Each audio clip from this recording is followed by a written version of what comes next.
Welcome to the Disruptor Network podcast. Welcome back to the Disruptors Network podcast, and we have another installation of the Growth Project. The Growth Project focuses on how do you buy real estate and the benefits to buying real estate, whether it's your first property or your 10th investment property, whether you're looking to start or grow your portfolio. On this episode, as we've done a lot on short-term rentals, it's a huge investment strategy of myself right now over the last couple of years, buying short-term rentals for the purpose of Airbnb and VRBO. What I want to get into today is what the tax benefits are of short-term rentals.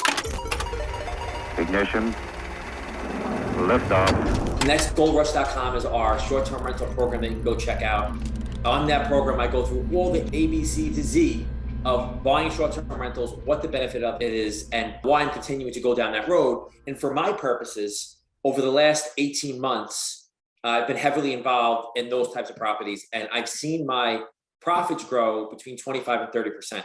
Which is a huge number for rental income. For the most part, when we buy rental properties, long-term rental properties, for all of you that are out there looking to buy rental properties and grow a real estate portfolio, most rental properties will break even or make a little bit of money. On the short-term rental side, I'm really only renting each property for about 35% of the year, and I'm making 3 times what I would normally make if it was a long-term rental. So I highly, highly believe in this as an investment strategy. Another benefit that comes along with that, and we're in tax season, I'm going through taxes myself right now, is what are the tax benefits of owning a short-term rental? Well, let's first define what the IRS considers a short-term rental. Just because it's listed on Airbnb or VRBO or Booking.com or Expedia doesn't mean it's a short-term rental in the eyes of the IRS. What makes it a short-term rental for tax purposes is any property that's rented the majority of the time less than 7 days a week. So over a year, if your property is rented on average less than 7 days a week, it's a short-term rental. So like I said, most Airbnb properties are only going to rent between 35 and 40% of the year. Even the best markets are only about 38 to 39%. So, and if you're listing your property for those purposes, most of the time it's gonna qualify for short-term rentals for IRS purposes. So that's the first thing. Let's define it, right? If you're going to stay any longer than that, then it could be a problem.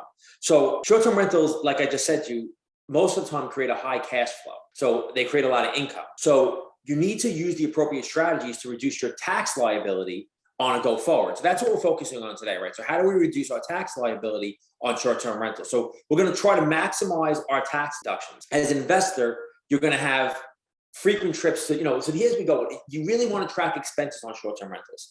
As an investor on a short-term rental, there's going to be frequent trips to the short-term rental, whether it's to just check on the property, whether you're doing the cleaning yourself, whether you're doing the maintenance yourself. There's going to be a lot of trips back and forth, whether that includes flights, Ubers, meals that go along with your day at the property. All of those expenses as a short-term rental owner can be expensed and can be tax deductions for you. So everything you spend going back and forth to the property, at the property, what you're doing at the property, all those expenses, you can be tracked as travel expenses and meals and stuff like that go along with it and can be deducted as an expense for your short-term rental. So that's one. So it's just like running a business where you can actually deduct your mileage, right? Your mileage back and forth and everything that's costing you to maintain that vehicle to go back and forth to that property. So that's a big one. Since the car will primarily be for business purposes, if you're using it for Airbnb, and if it weighed more than 6,000 pounds, you really can deduct if you bought a car, right? And you use that car completely for Airbnb, right? It was for your business. It was for your business purposes as a real estate professional renting short-term rental properties. If that car was over 6,000 pounds, the purchase of that car can be completely tax deductible for you as a short-term rental owner. So that's another deduction you can take from it. So just your vehicle and your expenses are great deductions for that, right? Income shifting is another way to maximize tax savings on short-term rental income. Consider paying family or friends who are helping you out with short-term rentals to shift the income and shift your taxes, right? So if you have people helping you with the properties, you can take from your profits, pay people to do the work for you, and then report those people as 1099 employees for you, and it'll help the tax liability for you when it comes to that income, because you actually paid it out. So if you have people who are actually helping with the property, if you pay them on the books, whether it's 1099 or as a W-2 employee of your corporation, that becomes another tax liability, and that helps you with it. Depreciation is a huge, huge, huge write-off for short-term rental properties, like most properties. Any investor may often have a higher startup cost with a short-term rental. Sometimes you may need to purchase furniture, fixtures, appliances. Whether buying these as brand new items or buying used items, most of these items may currently be eligible for bonus depreciation. So when you can write off depreciation normally on a house every single year, and that depreciation cost comes right off of your tax, right? So the house depreciated $10,000 this year because of age and other things. if you actually break down the cost of the things you're buying for that property, furniture, appliances, repairs, if you break down those costs, you can depreciate even further. It's called bonus depreciation. You should ask your accountant about this. With bonus depreciation, you can increase your depreciation cost 2 to 3 times on bonus depreciation. That normal depreciation you take on a long-term property, if you're buying things for the property like furniture and fixtures and appliances and supplies, you could break those costs down. You have to keep good track of what exactly those expenses are and use that for bonus depreciation, which is a huge deal.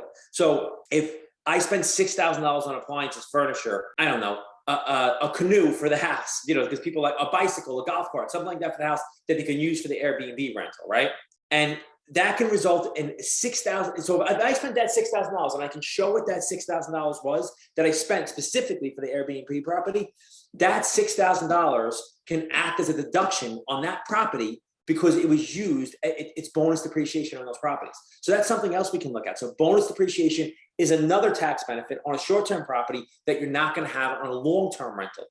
It's great, right? So, but you have to keep good records of everything you're doing. Like we said before, you want to track all your expenses, business meals, home office, educational expenses that go along with this. All these things can be deducted for tax benefits. It's important to know all this stuff on the way in, because if you're going to have a lot of income on these properties, you want to know how you're going to write that stuff down. Now, the normal, just so you know, for those people who are new to buying homes, on a normal property that you own yourself, your primary homes, there's a lot of the tax deductions too. There is your interest, all the mortgage interest you pay for a year. So not your principal payment, but any interest you pay on top of your principal, you can write off up to a $750,000 loan.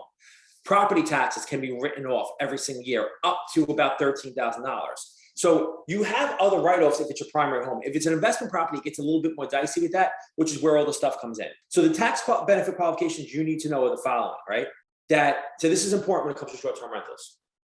Number one, you must participate in the maintenance of the home or working on the home or whatever it is for more than 500 hours during a year on short-term rentals. 100 of those hours have to be done by you. So you have to be able to show that 500 hours were spent working on the property and 100 of them were done by you, or managing the property and 100 of them were done by you.